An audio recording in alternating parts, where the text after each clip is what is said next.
Asal tinggi sangat lah meja ni. Alright guys, so kadang-kadang dekat IG aku ramai yang bertanyakan ataupun dekat komen-komen Wiser ramai yang bertanya, adakah kamera smartphone pada zaman sekarang ni mampu menandingi kamera SLR ataupun mirrorless? Korang rasa macam mana?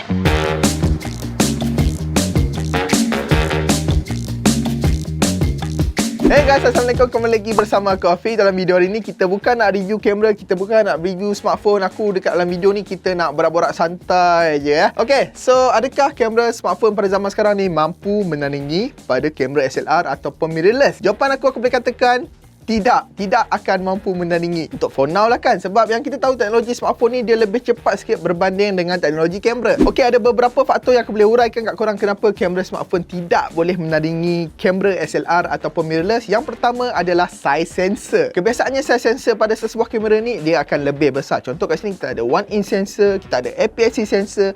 Yang tengah record sekarang ni kita ada full frame, dan pada smartphone ni dia lagi kecil daripada 1-inch sensor. Sebenarnya memang banyak kelebihan dengan size sensor yang besar. Yang pertama, kita ada performance ISO yang bagus, dan yang kedua kita akan dapat highlight dengan shadow yang lebih bagus. So dengan prestasi ISO yang bagus, korang akan dapat mengurangkan noise, dan pada masa yang sama korang boleh tingkatkan ISO bila korang shoot dekat tempat yang gelap tau. Kalau nak dikomparekan dengan kamera smartphone biasanya memang agak teruk dari segi low light, dari segi highlight, dia punya HDR. Tapi smartphone maker dia memang alert dengan masalah ni, so dia akan createkan satu software ataupun AI, dia akan cuba mengurangkan noise bila korang shoot gambar malam, supaya gambar korang bila korang shoot pada waktu low light akan lebih kurang sama performance dia macam kamera mirrorless ataupun SLR. Alright, faktor yang kedua adalah bokeh. Okay, so kat sini memang ramai yang suka bab bokeh dekat. So bila korang ambil gambar portrait, cantik lah blur dekat belakang ni. Okay, so dekat sini bokeh di antara SLR dengan smartphone memang tersangat-sangatlah lain. Pada smartphone aku boleh katakan dia macam bokeh yang kartun ataupun bokeh fake ataupun bokeh AI. Kalau kita bercakap tentang shallow depth of field ni, kadang-kadang bila kita fokus dekat kepala, dia bukanlah kena potong ikut saiz kepala ni. Kadang-kadang dekat telinga ni blur.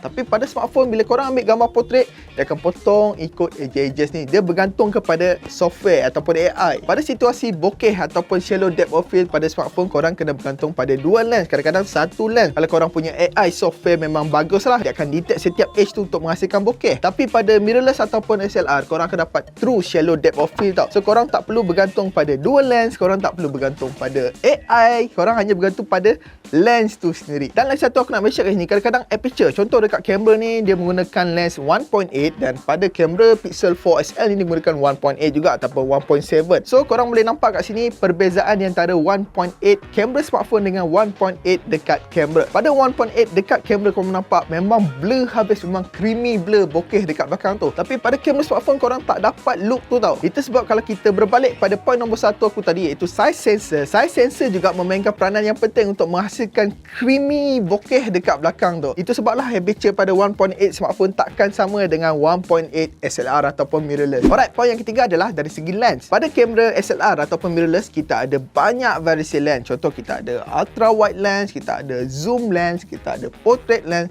kita ada cinematic lens. Dan pada kamera smartphone sekarang ni pun memang kita dah ada banyak versatile lens kan. Kalau korang tengok dekat belakang smartphone ni, kadang-kadang penuh lens dekat belakang ni kan. Tapi kat sini apa yang aku nak highlightkan kat sini adalah penggunaan sensor yang berbeza. Contoh, pada kamera utama pada smartphone aku sekarang ni dia menggunakan IMX 586. So pada ultra wide lens dia bukan menggunakan sensor yang utama. Dan pada macro lens pun dia akan guna sensor yang lagi cikai. Tapi kalau kita nak comparekan pada kamera SLR ataupun mirrorless, korang akan still gunakan sensor main yang utama yang powerful tu.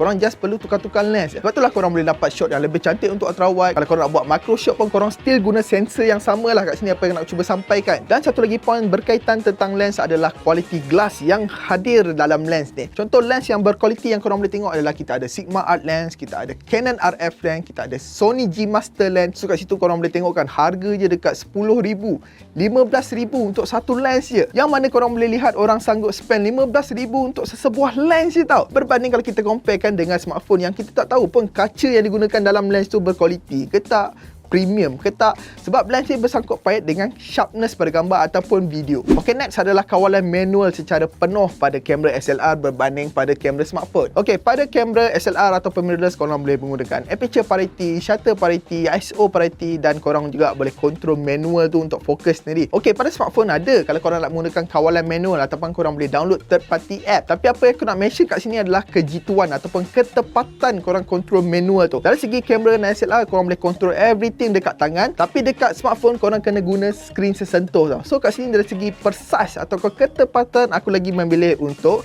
SLR ataupun mirrorless. Okey, poin yang seterusnya adalah dari segi mood video. Okey, kat sini apa yang aku boleh katakan, kamera smartphone akan lebih better produce video berbanding kebanyakan kamera SLR ataupun mirrorless. Sebab sekarang ni korang boleh nampak, sekarang ni smartphone dah boleh shoot 4K dengan 100fps, even 1080p dengan 240fps, dia siap boleh slow-mo lagi. So kebanyakan kamera dekat market sekarang ni around 60% tak banyak ada feature ni tau. So kat sini apa yang aku boleh katakan, kamera yang dekat market sekarang ni tak banyak ada feature-feature tu berbanding dengan kamera smartphone. Kita tahu yang teknologi smartphone memang lebih cepat macam cakap tadi berbanding kamera SLR. Dari segi kawalan untuk high dynamic range, dari segi shadow, highlight, aku lebih prefer kamera smartphone punya performance video berbanding pada kamera SLR ataupun mirrorless. Okay guys, so point yang last kali ni adalah dari segi portability ataupun mudah alih. Seperti yang korang tahu, kamera SLR ataupun mirrorless korang kena jaga elok-elok, korang kena bawa bag, korang kena ada special case ataupun special bag. Dan pada smartphone ni korang just letakkan dalam poket je.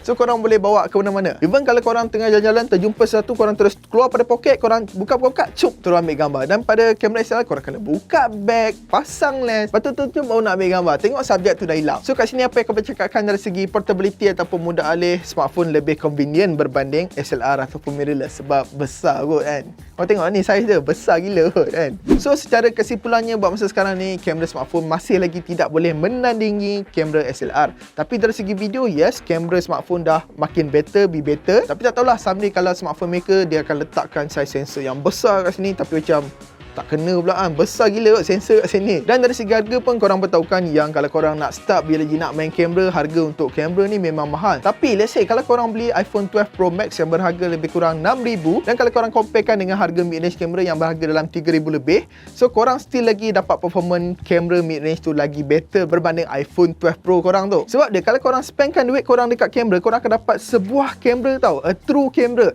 Tapi pada smartphone kalau korang spend 6,000, korang akan dapat telefon yang dilengkapi ciri-ciri kamera. So kat sini korang boleh tanya kat korang boleh, adakah korang membeli smartphone tu dengan harapan mendapatkan kamera yang cantik, ataupun korang membeli telefon yang mempunyai ciri-ciri kamera yang cantik. Kalau korang beli smartphone dengan harapan untuk mendapat kamera yang cantik, aku rasa korang boleh pindahlah kot ke kamera betul kan. Melainkan kalau korang betul-betul nak beli telefon tu memang ada telefon dengan ciri kamera lah. Tapi kalau korang beli smartphone bertujuan macam uish, kamera ni lagi cantik daripada SLR, aku rasa belum boleh lagi kot. Tapi korang bertahukan yang teknologi smartphone sekarang ni memang lagi laju kalau kita nak comparekan dengan SLR. So kemungkinan satu hari nanti yang kamera smartphone akan menandingi DSLR, aku rasa benda tu boleh berlaku. Tapi takkanlah kamera maker nak duduk diam je kan. Diorang pun mesti upgrade juga kan. Okay guys, so aku rasa sampai sini saja kita borak-borak pasal kamera smartphone mampu menandingi DSLR ataupun mirrorless ke tak. Dan macam biasa guys, aku akan jumpa korang dalam video yang akan datang. And bye bye guys. Alhamdulillah dah habis tengok video kan. Kalau korang nak sambung lagi, ni dua atas ada video lagi. Dan jangan lupa berikan komen anda, like, share, subscribe. Bye bye.